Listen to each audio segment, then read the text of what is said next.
भारी जीत के बाद अब वो पल आ चुका है जिसका इंतजार पूरे शहर को था। संजीव सिंह अब सिर्फ एक नेता नहीं बल्कि आधारिक तौर पर बन चुके हैं धनबाद शहर के नए मेयर। शपथ ग्रहण समारोह में ऐसा माहौल बना जैसे कोई त्योहार हो। हर तरफ भीड़, जोश और सिर्फ एक ही नाम, संजीव सिंह।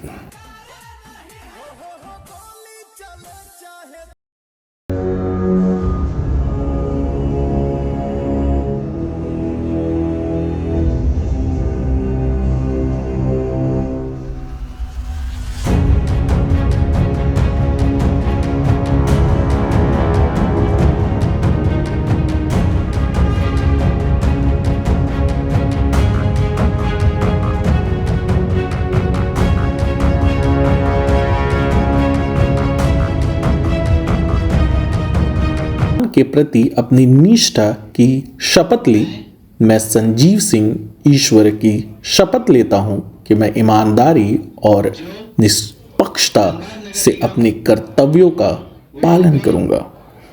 यह शब्द सिर्फ एक औपचारिकता नहीं बल्कि शहर की जनता के लिए एक नया वादा है। निर्वाचित हुआ हूं, ईश्वर की शपथ लेता हूं, सत्यनिष्ठा से प्रतिज्ञा करता हूं कि मैं विधि द्वारा स्थापित भारत के संविधान के प्रति सच्ची श्रद्धा और धनबाद के इतिहास में आज एक और सुनहरा अध्याय दर्ज हो गया जिससे शहर की सियासत बदल सकती है। अब जब शपथ हो चुकी है और जिम्मेदारी आधारिक तौर पर संभाल ली गई है तो असली परीक्षा अब शुरू होती है। विकास के वादे को जमीन पर उतारना और जनता के भरोसे पर खरा उतरना, यही सबसे बड़ी चुनौती होगी। इतिहास रचने के बाद अब बारी है इतिहास को नई दिशा देने की। 31,902 वोटों के विशाल अंतर से मिली जीत ने यह साफ कर दिया है कि संजीव सिंह की जमीनी पकड़ कितनी मजबूत है। जो दिया है उसको निर्वाह करने का समय आ गया है, अब उस पर काम किया जाएगा और जो जिम्मेवारी मिली है शहर को व्यवस्थित करने के लिए उस पर काम किया। सर कल ही एक लाइन सड़क में गड्ढा भी हो गया था, बहुत बात चल रहा था, ऐसे में जानकारी हम लोगों को मिली है इसके बारे में, लेकिन आज चूंकि शपथ ग्रहण समारोह था, आज तो महापौर के दायित्व पे हम लोग आए और जैसे ही ऑफिस का कार्यभार संभाला जाएगा उस पर हम लोग पूर्व डिप्टी मेयर का चुनाव भी होना है, क्या कुछ कहेंगे? जिनको धनबाद की जनता ने चुना है वो चुने जाएंगे। सर सीएम हेमंत सोरेन से भी आपकी मुलाकात हुई, कुछ धनबाद को लेकर चर्चाएं? जी, हम कल परसों उनसे मुलाकात हमारी हुई थी कार्यालय में।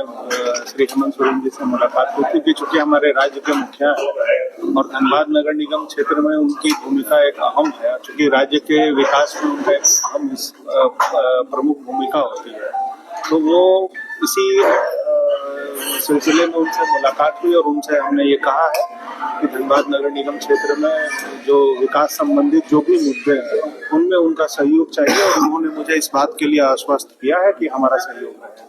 सर शहरी क्षेत्र में पढ़ाई की समस्या है, लोग बाहर जाते हैं जॉब करने के लिए, ऐसे में अब आप आए हैं तो उनके लिए क्या कुछ कहेंगे सर? मेरा यही है कि राज्य सरकार से मिलकर इस सारी समस्याओं के समाधान के लिए प्रयास किया जाएगा और हम लोग उस पर काम करेंगे। सर गर्मी का दिन है, सबसे पहले जो जलापूर्ति योजनाएं चल रही हैं, जो पानी की समस्या है, गर्मी को लेकर सबसे पहले नेता उनको देंगे। सबसे पहले जो शहर की जिन नल जल योजनाओं की कार्य जो चल रहे हैं उनकी समीक्षा की जाएगी, बैठक की जाएगी और चाहे वो प्रशासनिक स्तर पर हो, निगम के स्तर पर हो या राज्य सरकार के स्तर पर हो, उस पर हम लोग बात करके उसको जल्द चालू कराने का। निगम का खजाना खाली है, व्यय ज्यादा है, आय कम है, तो चुनौती तो सामने आएगा। देखिए कभी कभी स्थिति ऐसी होती है कि देश, आप देखे होंगे अभी नहीं, जब शुरू में जब देश हमारा बहुत अभी विकसित नहीं हुआ था, उस समय जब बॉर्डर पे लड़ाइयाँ होती थी तो हमारे सैनिकों के पास इक्विपमेंट्स कम होता था और लड़ाई लड़ते थे, तो वो अपनी हिम्मत से लड़ाई लड़ते थे, इक्विपमेंट से नहीं। ना उनके पास हथियार होता था, ना उनको खाने की व्यवस्था होती थी, ना रहने का कोई संसाधन होता था, फिर भी देश के लिए वो लड़ाई लड़ते थे। तो ये भी एक लड़ाई है और उसको हम लोग ठीक करेंगे।